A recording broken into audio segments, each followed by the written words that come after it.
রাজ্যের ৫৫০টি পুজোর মধ্যে সেরাদের খোঁজে শুরু হলো উৎকর্ষে আরোহণ শারদ সম্মান বাছাই পর্ব। অভিনব থিম, সৃজনশীল প্রতিমা, আলোকসজ্জা ও সামাজিক বার্তা, এই চার মাপকাঠিতে বাছা হবে সেরা পুজো। বড় ছোট সব পুজোই পাবে সমান গুরুত্ব।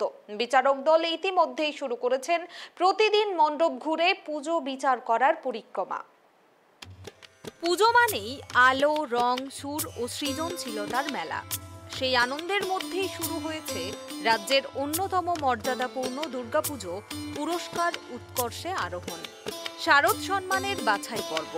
এবছর মোট ৫৫০টি পুজোর মধ্যে থেকে বেছে নেওয়া হবে সেরা থিম, সৃজনশীল প্রতিমা, অভিনব আলোকসজ্জা ও সামাজিক বার্তা প্রচারের দিক থেকে এগিয়ে থাকা মণ্ডপগুলিকে। কলকাতায় একটি অনুষ্ঠানের মাধ্যমে এই বাছাই পর্বের সূচনা হয় সোমবার। কেক কেটে এই যাত্রার শুভ সূচনা করেন বিচারক মণ্ডলীর সদস্যরা। উপস্থিত ছিলেন প্রখ্যাত ভাস্কর বিমল কুণ্ডু, চিত্রশিল্পী সুব্রত গঙ্গোপাধ্যায়, শিল্প বিশ্লেষক মধু ছন্দা সেন, পর্বতারোহী দেবাশিস বিশ্বাস এবং এই উদ্যোগের অন্যতম কর্ণধার অনুপম মজুমদার। বিচারকরা ৯টি দলে ভাগ হয়ে প্রতিদিন প্রায় ১৫০টি মণ্ডপ পরিদর্শন করবেন। অনুপম মজুমদার বলেন, আমরা এই মঞ্চে প্রকৃত সৃজনশীলতা ও শিল্প ভাবনার স্বীকৃতি দিতেই বিগত কয়েক বছর ধরে এই পুরস্কার প্রয়াস চালিয়ে যাচ্ছি। ৫৬২টি পুজো কমিটি নাম নথিভুক্ত করেছে। এর মধ্যে কিছু কলকাতার আবাসন আছে 67 মতো, আর কিছু হাওড়া শহরের বারোয়ারি পুজো আছে। বাকিটা সবই কলকাতা ও সল্টলেক এরিয়ার বারোয়ারি পুজো। এইখান থেকে আমরা ফাইনাল রাউন্ডে 12টি পুজোকে সিলেক্ট করব। সেই 12টি পুজো থেকে আমরা 8টি পুজোকে পুরস্কৃত করব। আমাদের এই কম্পিটিশনের পুরস্কার মূল্য রয়েছে প্রতিটি পুজো কমিটিকে 20,000 টাকা এবং সেই সঙ্গে একটি সুদৃশ্য মেমেন্টো রয়েছে। শিল্পী বিমল কুণ্ডু বলেন, দুর্গোৎসবের মাধ্যমে যে সৃজন ও নান্দনিকতা উঠে আসে তা সমাজের বৃহত্তর স্তরে শিল্প পৌঁছে দেওয়ার এক দারুণ সুযোগ।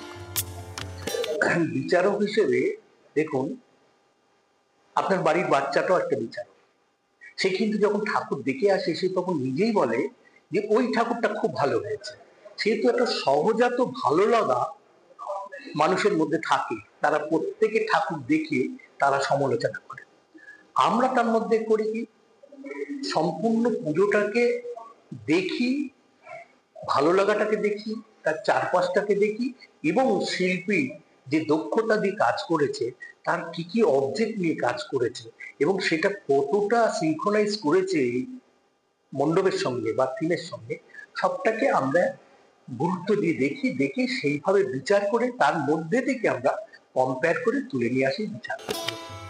এই পুরস্কারের বিশেষত্ব হলো এটি শুধু বড় বাজেট বা আলোচনায় থাকা পুজোগুলির মধ্যে সীমাবদ্ধ নয়, বরং ছোট বাজেটের মণ্ডপগুলিও সমান গুরুত্ব পায়। সৃজনশীলতা, সামাজিক বার্তা এবং মূল ভাবনার অভিনবতা, এই মাপকাঠিতেই বিচার করা হয় প্রতিটি পুজোকে।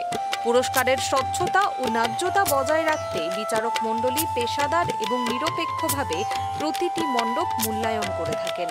বাছাই পর্ব শেষ হওয়ার পর উৎসব শেষের আগেই ঘোষণা করা হবে বিজয়ীদের নাম। Bureau report, tribe TV Bangla.